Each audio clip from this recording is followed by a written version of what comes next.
Voilà la grande famille de B52, la mignonne officielle. Voilà votre humble servante maman B52. Je suis là encore une fois de plus pour vous servir. Ma grande famille, je nous dis toujours que vous servir, c'est mon devoir. Voilà pourquoi ceux qui ont ezali en tout cas to mankakate to yaka pour nous partager le ngona bino po bo pesa biso ezali mpifo bo pesa biso ezali comment je peux l'appeler, hein, bon s'abonner pour plus de confiance quoi. Donc ceux qui a global ezali boyebi ke awa et pas maman B52 ma finga ezala raté to yaka to partager ceux qui oyebi plus que moi au tikeli bisope par na yo na commentaire parce que balobo comment que sukola ke longité. Voilà, donc libo comment que sukola longité lenga maman B52 ya pesi moi point de vue na sur sujet moko quelconque yo peso kozana apport ya ou de otikeli biso na ba commentaire to ceux qui ozali na ba suggestion topé conseil numéro na biso eza affiché wana benga biso solo la na biso toko sepela na yango makasi donc toko sepela penza koto non ba toko sepela nango c'est-à-dire toko sepela nango toko sepela nango penza parce que muto aboya ka conseil na vie aza mutu moko o aza malamu penza te eza ba de que belé ba benga ka lokwa mama na biso Myriam na Belgique abenga ka mama B52 te likambo lobaki na sepeli nango te ba mama na biso Clémentine Sidi ki ba benga ka balobi mama B52 boye tetala boye likambo fok boye.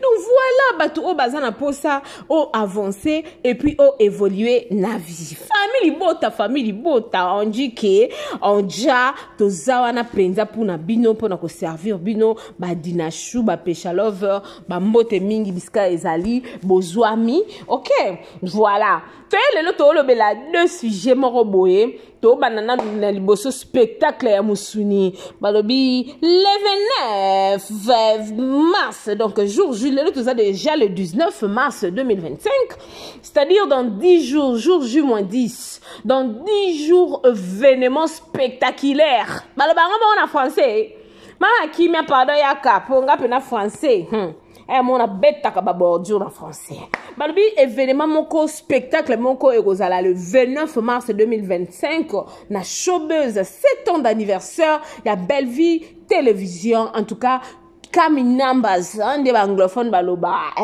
Coming numbers, guys. Come, we gonna celebrate together. Toko célébrer vraiment, en tout cas. Normalement, on a une journée wana ekoleka kitoko journée wana ekozala penza soukara sombele likambo. La famille. Mon aîné zolekana. Mon aîné zolekana wana lobi totala ki 6e épisode na yokeli mama ni biasi kanda na bi mama ni poani nya sali boya yo panza famille mais maman nanga même ça bino toujours biso nga théâtre total ensemble na maman nanga habité au moni le msusu sali boye po ndenge déjà maman toi la zayebi da ke bazawana na Kinshasa maman toi la koki ko intoxiquer da Costa pas koki ko baluke la famille tout et tout. Mais moi pour moi je me te dis il ne fallait pas maman ni aibisa balinda vérité que da Costa aza mwana bango bayi bazwa eto babotola epa mama na o azala kaliboma na matadi et ça linga pas si situation oh je me mets maintenant à la place de Da Costa nenga linga bandeko na basi le jour où il va apprendre quelle sera sa réaction, quelle sera akozala ndenge nini parce que balinda bakomi déjà ko se méconduire envers ye leur comportement est changé totalement leur yemo Da Costa zo comprendre te et puis linda pas zo pese ka ba pick and pick asa la geste bo eza héréditaire maman na sko biko mutu so ka bano likambo faut ko comprendre so mutu ka bano likambo bo oso comprendre et puis ça kanda mon la grande famille je vous dis. Donc eza passi so totali koto moi na biso Myriam qu'est-ce qui a fait que Myriam a comme impoliti na niveau oya komi na yango lelo balobi nzete soki ezana no mukie ezana no mubesu il faut que dresser yango potango eko kuba ezalaka pasi mwana tango aza to bota fille unique to zakaka na mwana na ya mobali moko ton prince po bazo non mon Benjamin mwana suka famille basimbaka ete babetaka ete te wana lisu nanga moko ozo bebisa mwana mama sans le savoir lobi c'est toi qui vas pleurer lelo lobi basimbaka ete mais lobi ozo tala lobi.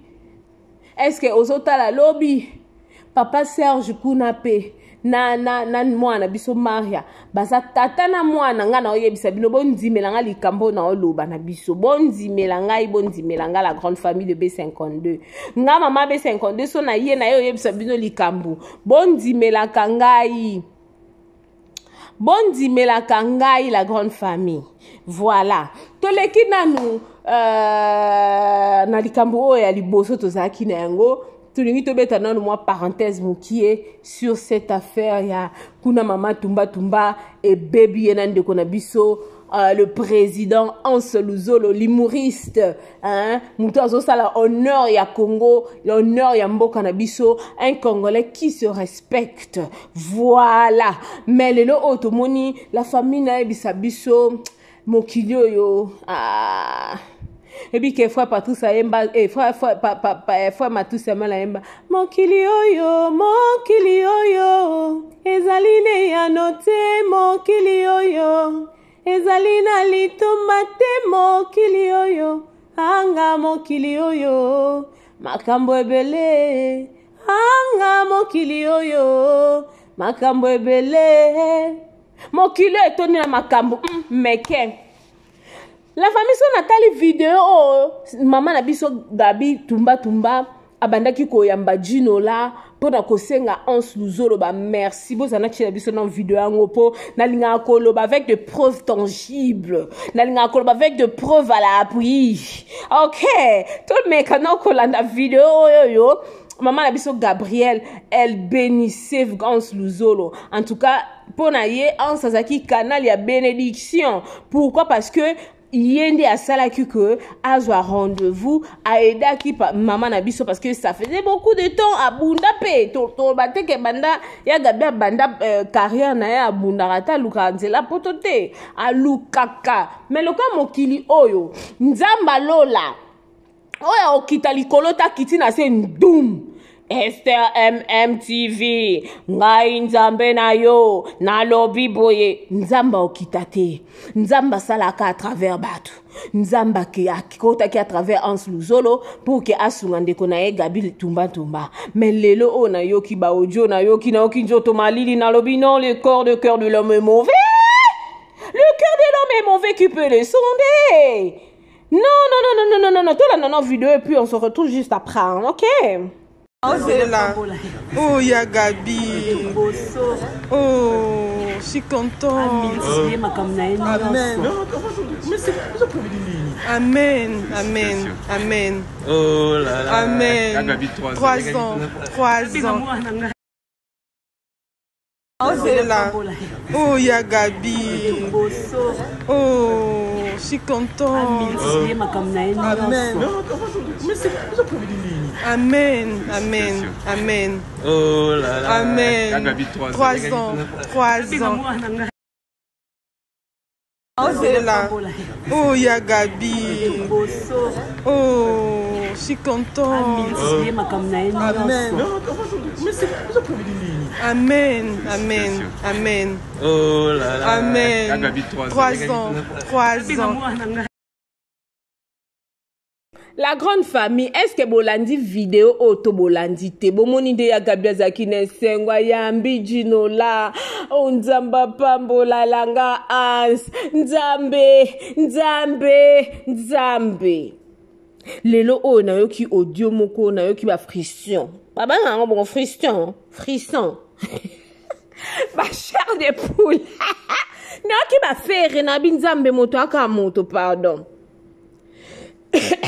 nabi mutu azaka mutu non mutu ka opamboli mutu asali obolamu okokanisa ta bolamu wana te bamakambo nyonso yango belvi kanza azopase bolamu na ye azosala ezozongeleka mabe asali mutu bolamu lobi mutu wana balukeli ye la famille lelo oyo ndeko na biso Once Luzolo bazaki na live na TikTok babetaki bamasolo kabino moboyebi ka ba live ndenge ezalaka babetaki bamasolo live wana eza na chaîne ya Esther MM Télévision mutu aza na posa ki kolanda live wana akende kuna okuta live wana akoyoka makambo nini ba président Hans bazaki na ba président la Duchesse bazaki ba mon artiste bandeka ko solo la ka ba makambo ka ndenge ezalaka ekomeli ya Gabi tumba ya Gabi ekopesa droit de réponse bandeko na okinzoto malili na bi non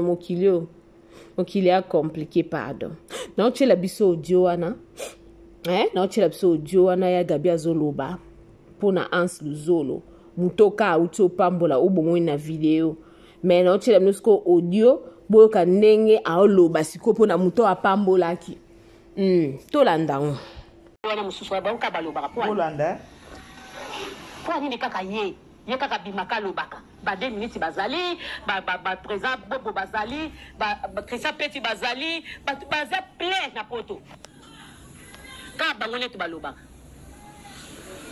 tika hypocrisie et malamu te vie amata bengo ta vie mutu nanga et amabe kolinga te ko pesa batu porte balobaka Gabi aza ingrate tango yozo loba batu baloba na za ingrate te tango na koloba et comme que Gabi aza ingrate c'est pas pour m'tazolinga des rendez-vous ndeko makoko o manipuler nga te en tout cas fais gaffe vraiment na lobi muke na posa le bébé mais na lobi ka na suki ka wana kokota maram nga te atoki likamna kokota te po yanga yayo penga kokota te so na monya na kokota te po perdre ma po finga kabatu o finge pelo finga kalunga na kokota te c'est ça c'est que na suki ole ba muto ko yo posa mutu malamu yo finga mikolo o finga mikolo muto ka kalunga ko fingete muto ko pela ko fingete biso to swana to abasi na basi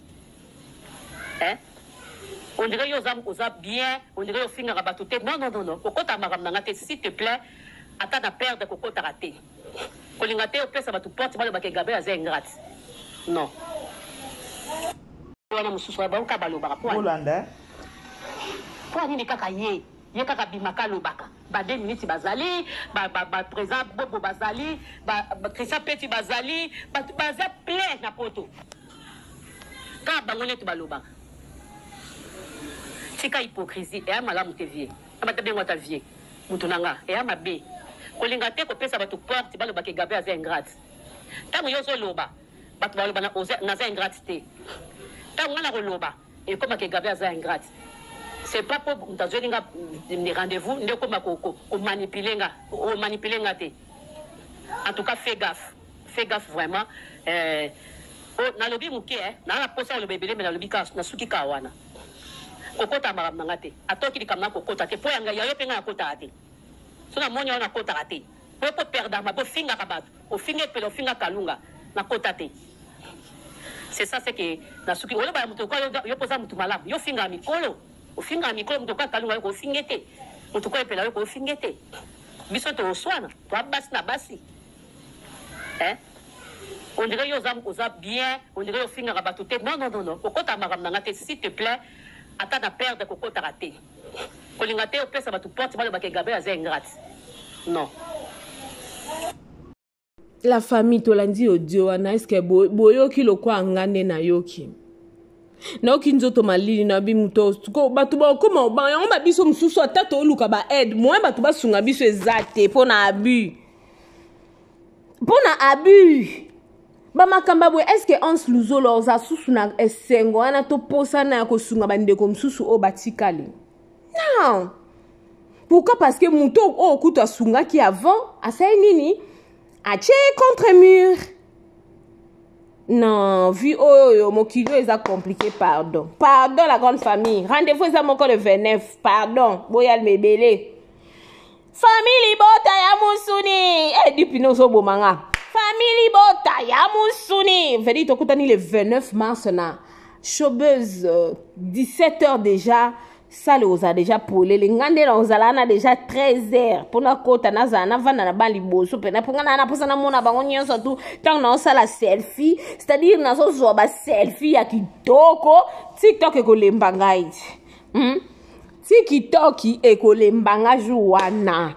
La grande famille venait nombreux, on va célébrer ensemble avec Bandogonabiso, Lokola Babel vie qu'on dit la patrona, ce qu'on a Mamakamba Boé, Mouto a sala honneur ya mboka. Belinda Kandi, Mouto a valorisé ba artiste, Mouto a organisé le remorque pendant qu'on sait. Après Mouta Bobol va keyenda zo bebisa théâtre. Sko bino moko, bino bato bayaka koloba. Botala nanya obebisa, nanya obongisa. Nanya zo ko apporter un plus, nanya zo longola na obaninga ba obunda pona ko yakoluka ko bongisa. Bo moko, bo tika non sentiment qui fanatisme mon follow on to chepena les traits sur les traits sur les points sur les i, voilà. To chepena les points sur les i. Total nani oazo bongisa musala théâtre, nani oazo bebisa musala théâtre. Tout ça là, toujours sentimenté la grande famille de B52, la mine officielle.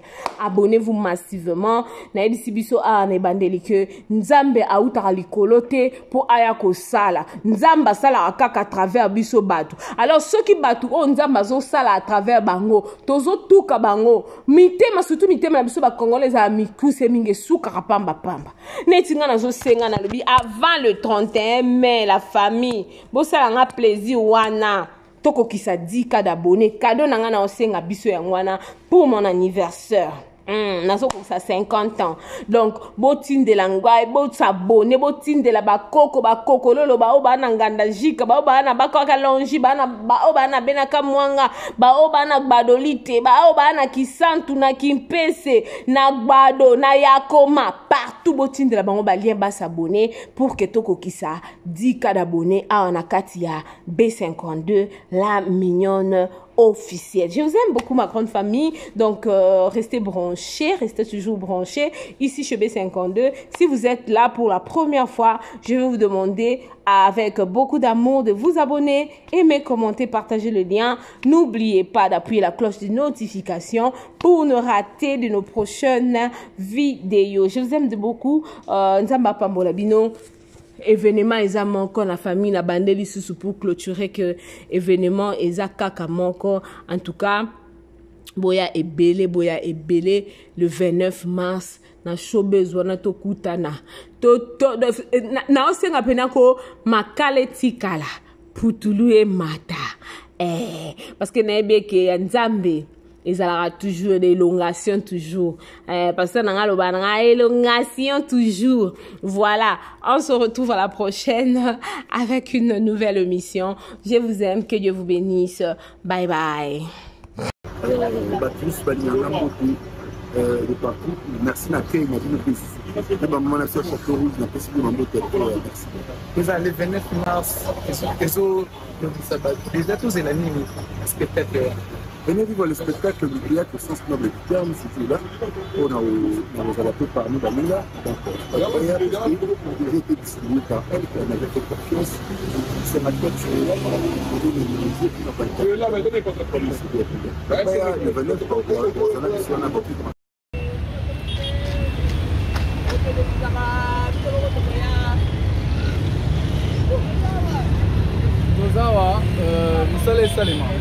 mars, pas de distraction, distraction surtout il y a tout ça relaté. Tout ça la promotion, tout ça dans le mois de mars déjà, le 13 mars, Jericho Betos sort bien le 13 mars, Jericho Betos, tout ça on a déjà. Jericho, alors, c'est ça déjà. Oh, là ça dit plein d'émissions, on a dit qu'il y a eu soit pour chaud, il y a rien à oublier.